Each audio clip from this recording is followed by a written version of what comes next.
ज्यांच्या प्रगल्भ विचारांनी अनेक पिढ्यांना प्रेरणा दिली, अशा लोकनेत्याचे कार्य काळाच्या पलीकडे जाऊन अमरत्व प्राप्त करते.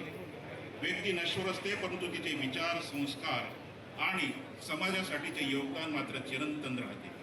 महाराष्ट्रावर अगाध श्रद्धा असणारे, ज्यांनी संपूर्ण आयुष्यभर गांधी विचारावर मार्गक्रमण केले, असे आदर्श लोकसेवक, विकासदृष्टी असलेले दूरदर्शी नेतृत्व असलेले आमचे स्वर्गीय लोकसेवक तथा बाळासाहेब चौधरी याच्या पुतळ्याच्या अनावरण प्रसंगी मी पुनश्च एकदा सर्वांचे स्वागत करतो.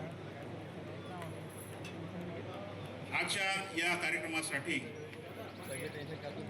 अध्यक्षस्थान स्वीकारावं असे मी आपणा सर्वांच्या वतीने त्यांना नम्र विनंती करतो.